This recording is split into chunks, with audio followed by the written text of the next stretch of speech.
Welcome to Paleobites, the podcast where we discuss history, prehistory, geology, geography, biology, ecology, and yet the show is still a bunch of unhelpful garbage. My name is Matthew Dahl, and each week I and a rotating series of guest co-hosts talk about and rate a genus of prehistoric animal, be it dinosaur, mammal, arthropod, and so on. This week I'm joined by my favorite commander to be co-op with in the great video game StarCraft 2, Alan Brooks. Hello. Hello, everybody. How are you? I'm doing good. It's a fine night, isn't it? It is. You've been here, helping me take care of the animals and such. Yeah. Hopefully the dog doesn't make too much noise. We can definitely smell him from here. He smells like he took a bath. I don't know what happened. Where'd you get wet from, dog? Don't do that. I guess he's an animal. It's fine. It's better. Yeah. It'd rather be water than like mud. Ugh. Or poop. Anyways, so I guess each week, I usually like to ask my guest co-host a question about dinosaurs or prehistoric creatures of the sort. Let's see, what could I ask you? I'll wait for Henry to finish scratching here, his collar. Henry, we're doing a podcast. You have the worst timing. Okay, hey, how about this? Since we were talking about StarCraft, if you were the Zerg... Henry, really? Ow. If you were the Zerg, which dinosaur species would you assimilate into the swarm, and why? Oh, that's a hard one. There are a lot of good ones. Like, your first thought would be, I don't know, assimilate a Tyrannosaurus. And give it some nasty... Rexling. Yeah. or Rexlisk. Rexlisk, yes. Rexlisk. I'm almost half tempted to think... My two thoughts would be some kind of ankylosaurid or a triceratops kind of thing. Alright. Especially since ankylosaurus, it would be kind of a tanky character. It already has an attack thing. Right. They may even mutate it so the tail can... launch spores or something. Some nonsense or it's shaped that. like a scorpion so it can hit things ahead of it and things behind. The Triceratops, from... One of the reasons I think Triceratops would be one of the best is because... It has the head horns, but also from, I believe, that Protoceratops Velociraptor double fossil that we found. Yeah, the fossil they're fighting, Yeah, the fossil. The Protoceratops apparently had a really nasty bite. Yeah, anyone who's been bitten by a parrot can definitely attest to that. Yes, exactly. As this bird Lyra here can attest. Although she doesn't bite too much. Hi, Lyra. She's too friendly. Oh, you're so free. You got a nice biting mechanism on the front, a shielding shielding headpiece with horns. It's definitely. That could work. The kind of things you could do with that. It's kind of like an Ultralisk, but a little bit more offensive too. I guess Ultralisk is pretty offensive too, but like with the bite, like kind of the tankiness of an Ultralisk, but with the bite, the pincers of a Zergling, I guess. They don't really use pincers, they use claws. Claws. Not quite sure what it is. I don't know. Pincers of, what is that weird one that was from Brood War? The one with the weird spindly one. You know the one I'm talking about? The one that kind of looked like a sea scorpion, but no one really used it? What was it called? Maybe I just didn't see it. Oh, it's driving me crazy. It begins with a D. Wasn't it a spellcaster? Yeah, I think it was. The one that you cast Plague and just make people feel absolutely lousy? No, that was the Queen, I think. No, not the Queen. Defiler! Defiler, yes, that's the one Defiler. I'm thinking of, yeah. Okay. That's what we were thinking of, okay. Alright, yeah, that kind of looks like a sea scorpion, doesn't it? Or just a scorpion in general, but it really looks like scorpion, a eupterid. Yeah. However you pronounce it. What is it? Where I have one up. It's a Eurypterid. Eurypterid, that's the term. Anyways, we're not talking about Eurypterid this week. Maybe another time. Well, definitely another time. I have written down one that we're going to talk about with you. But for today, we're talking about, a eugeneodontid. It's not a shark, but it's similar looking to sharks. Very similar looking. It's a type of cartilaginous fish similar to sharks called I say Helicoprion. It could be Helicoprion, it could be Helicoprion, or it could be Helicoprion. Helicoprion it is. Let's not call it Helicoprion before we get too ahead of ourselves. Yes. Yeah, this fossil really bothered the paleontological paleontologists. Community. They get what... It bothers me. Look at that thing. It's an affront to nature. Yeah. For a long time, if you looked at a Helicoprion, depiction of a Helicoprion in art, you would wonder, why did that fish thing, or shark as you'd like to probably call it, yeah. why did that shark decide to go to the hardware store? He looks like his teeth have turned into this circular rotary blade on his lower jaw, apparently. Buzzsaw mouth, yeah. He's got a buzzsaw mouth. Basically. It's like all those crazy creature ideas, and here's one that quite frankly does it. Right. No, we'll talk about it here, certainly. It means spiral saw is what helicoprion means.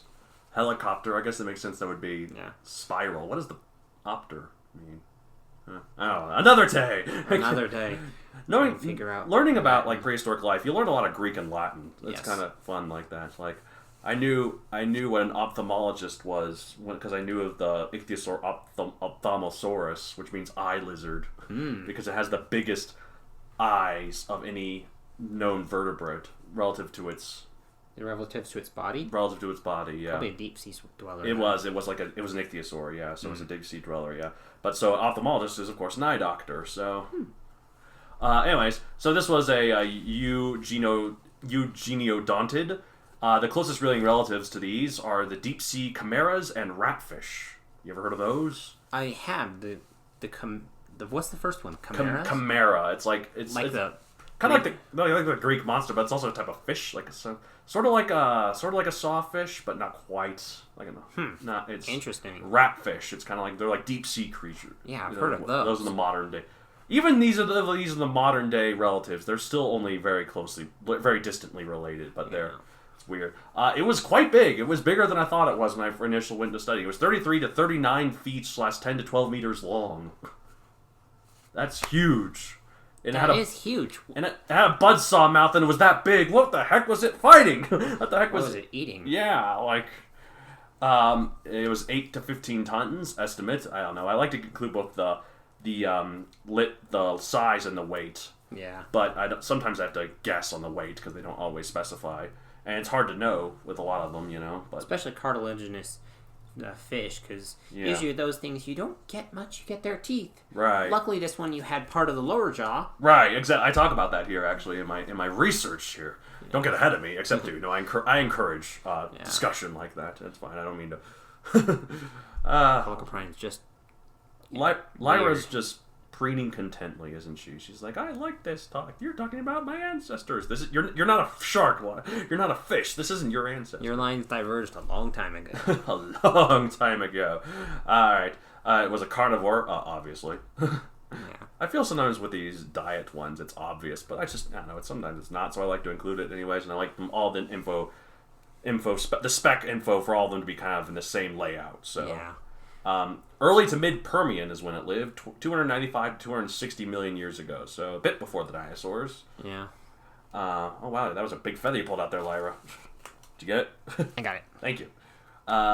It was found in North America, Europe, Asia, and Australia. I mean, I guess it was an ocean dweller, so. Yeah. Described in 1899. Pop culture references. I'm aware I sound like a broken record, but it's probably in Jurassic World, the game. Everything is in that game. That game. Is there anything else? Any other pop culture references? I couldn't find any. It's kind of you'd think it'd be in some documentaries or something, and I guess it might be in some obscure ones, but it's so weird. It is weird. It's a meme in the paleontological coprolite posting community. So sharks, rays, and other cartilaginous fish. They sure have some weird teeth, huh? Multiple rows of ever-growing, ever-replacing piercers, all in a mouth filled to the brim and beyond with them. These fish even have thousands of small teeth all over their bodies in the place of scales. So next time you see a friendly-looking shark and think, oh, they look so smooth, I'd sure like to pet one, like a lemon shark or a nurse shark. Keep in mind that you'd probably be petting countless rows of tiny, jagged teeth. So tell me how smooth that sounds. It's probably more like petting sandpaper. In fact, I pet a ray once. Yeah. And I ended up slicing the skin on my hand. Really? Once. Yeah, because it had little tiny ridges on its back and ching, ching, ching, just totally sliced it. Oh, that sounds... Yeah, rays are usually smoother, but they have those points where they're not, right? Right along its spine. Yeah. I was dumb. That's okay. No. That's a risk that those places take by allowing you to pet them, Yeah. They're at the mercy of the lawyers of parents, Actually, this one was in the ocean. I was snorkeling. Okay, so it's not one of those aquariums where you pet them. No, I don't know. They'd probably choose ones without the back spines. Right, that makes sense. Even discounting all this, though, there are some cartilaginous creatures from prehistoric times that take to the crazy teeth model to another level. So, like the topic of today's episode, Helicoprion, as you can tell by the description and what we've talked about so far. So, imagine a mouth, already full of teeth. Got it? Mm-hmm. Then imagine a freaking buzzsaw of teeth in a spiral-like arrangement in the midst of its jaws, also filled with teeth. What are you going to do with all those teeth? Yes, Helicoprion is most famous for its incredibly unique, it's called a tooth whorl, spelled with an O, oddly enough. But that's always what I've been told. Yeah, you can see right there, tooth whorl. Okay. That has puzzled scientists for over a century. Oh, yes, you sneezed, Lyra. She squeaks when she sneezes. It's so cute. Yeah. The paleontologist who first described Helicoprion, Alexander Karpinski, initially hypothesized that a spiral-shaped trunk of teeth that went upwards from its nose, which if you look at a picture of it, it's actually kind of cute looking. It looks something straight out of Dr. Seuss. Okay. Then paleontologists imagined it with the tooth whorl in the front of the lower jaw, which makes it look more like something from Mad Max, Wow, that's a contrast. Yeah. Then the exact placement of this whorl remained the hot point of debate for many decades.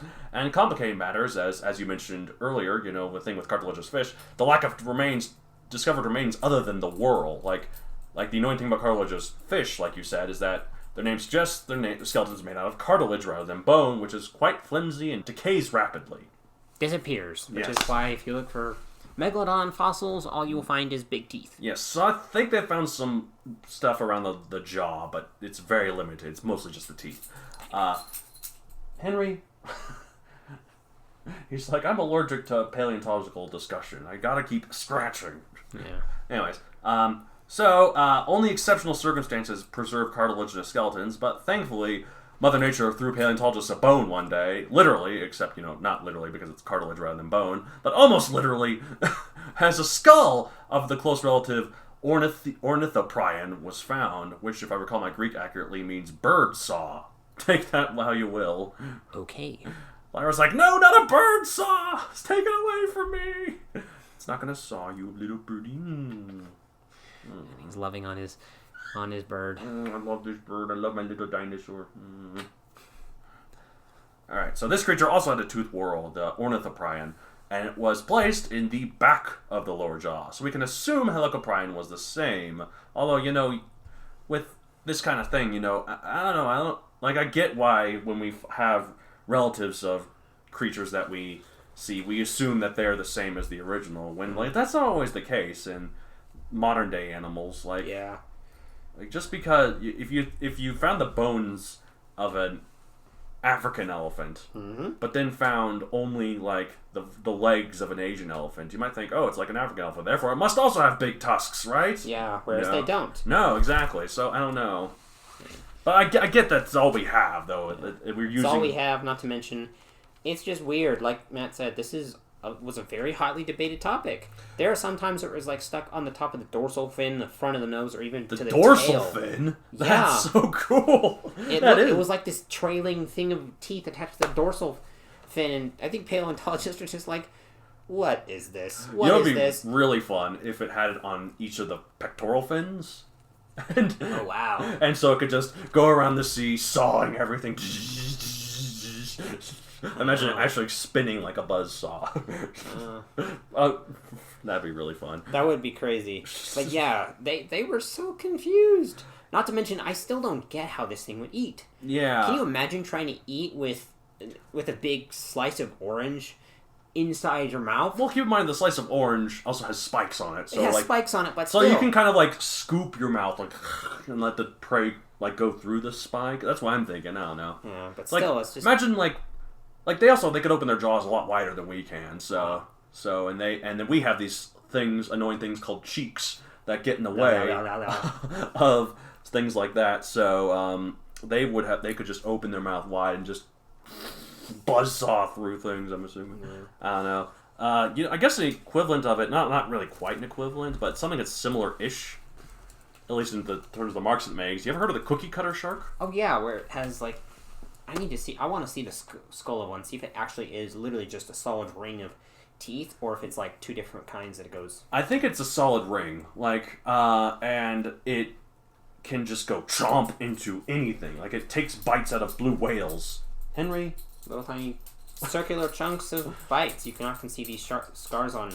And that's everything. why it's called the cookie cutter shark, because it leaves marks that look like what a cookie cutter would do. And it takes out blue whales. In fact, the blue whale is so big that it often doesn't even notice. And big. And it even takes some bites out of some submarines. That's no fun. It doesn't completely pierce through the hull. So. Of course, usually. They're like, I think it would be like rubber covered steel stuff. Yeah, but those things. It does enough where they're like, what was that? Like they go inside, like, check the periscope. I don't know if they have periscope or go to the surface and look what in the world is messing with this, and they see this weird mark on the side. Release the ROV, the drone, and just remotely get a camera and see what the heck is out there. Can you imagine? It's like cookie cutter shark, I can imagine, but still, it's like I don't know. Maybe the Helicoprion could use it a little bit like and I am not a paleontologist, but maybe it could use it a little bit like sort of a halfway between a harpoon and a. So you think you could throw it, or kind of unfurl it and like a harpoon and a like a chameleon tongue. Like a chameleon tongue, yeah. It's like you have something that's curled up into a tight ring in your mouth, and it's spiral shaped. It's not a perfect circle on a rotating wheel, but. And it can maybe, I don't know, extend it and that could be. That could work. That is a cool idea. I mean, I guess it could fossilize that way because it's it was wrapped up when it died or something, and then it. But I don't know. That's an interesting theory. I don't know if that's what it is, but who knows? Who knows? There's like we said, not enough fossils to really understand how this thing worked. I need to look up what it lived with. Maybe seeing its prey might give us some answers. I don't think a spiral would really help with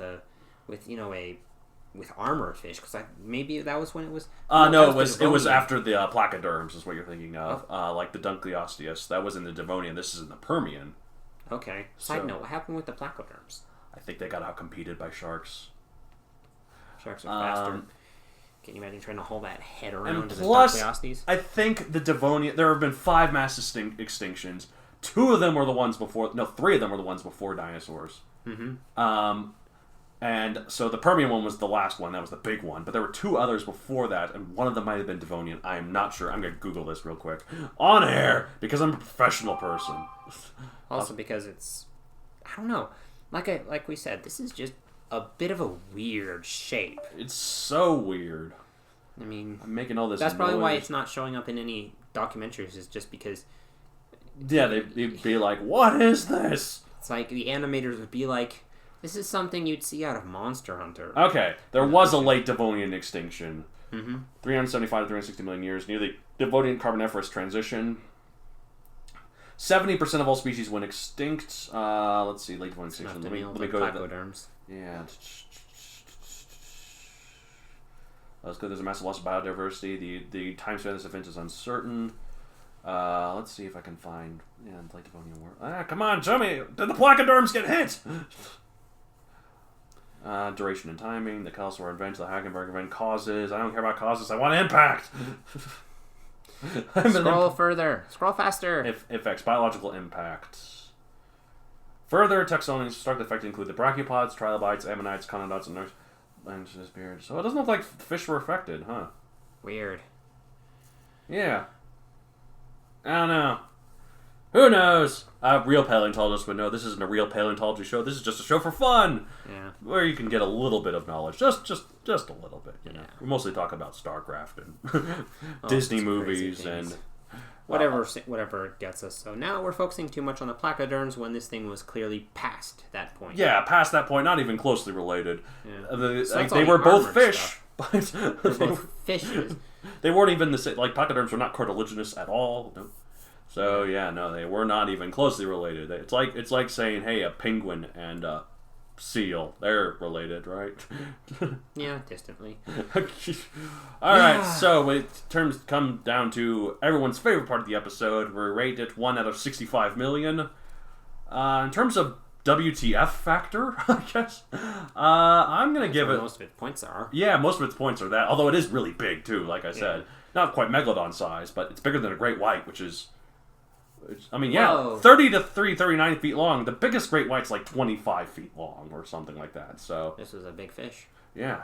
And it was. So I'm going to give it, I don't know, 55 million. Yeah. I don't know. I can't really... Like I said, this thing really looks like it went either it decided to go raid a hardware store in the future, or Mother Nature just found some mushrooms the night she was working on the jaw on this thing and was not entirely aware of what was going on. Right. It looks like it was successful, considering we found some fossils of it instead of a single fossil. Right. But yeah, I think I may have to agree with you about 45 million. I said 55 million, actually. Yeah, about 45, 50 million, because it has a really good shape. It had the right size.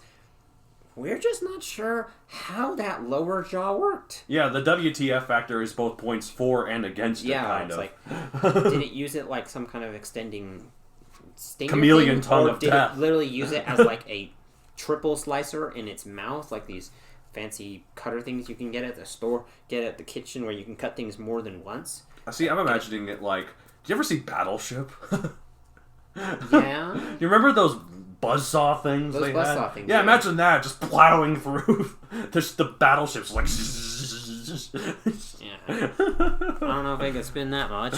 That's the one time anyone recently has ever thought about Battleship. Yeah. I listen to the music sometimes. Steve Jablonsky, he's a good composer. Yeah. Did Transformers and stuff. Anyways, alright, so that's it for this week. If you want to get a hold of us, you can contact us at mattd@matthedoncreator.com. You can find me on social media at matthedoncreator on Facebook, at matthedon64 on Twitter, and matthedon64 on Instagram. You can contact me, you can contact Alan, you can contact us, maybe join us in StarCraft co-op. Although maybe one of us, not both of us, because it's only two, you know. So you've been, speaking of Zerg, you've been playing some of Zagara a little lately, right? Yeah, or Kerrigan.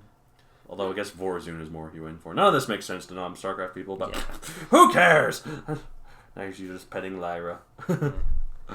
Alright, so, okay, if you're interested in writing, I have a podcast, The Ritwits, where two twits talk about writing. Me and you and I's both dear friend, Matt David / Stivert.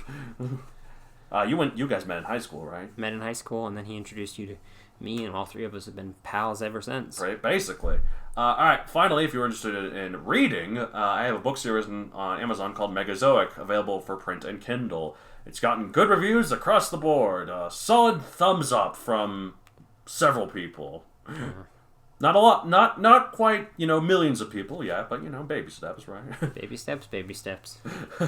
You've read it, though. I mean, yeah. You've heard about the last two, and you've read the first two, right? I was a consultant, if you will, for it. That's true. I'm an official consultant. I had some science things, that was like, hey, I need help with this. And like, okay, here's what we do. And I'm like, okay, I've got my notepad. Notepad, write things down, trying to understand, well, how does this work? Yeah. All right. Well, that's it for us at Paleobites, and as we say at the end of every episode, buzzsaw. Buzzsaw. Quietly swimming, thinking of nothing, saying nothing. Okay. Or if it's like your chameleon thing.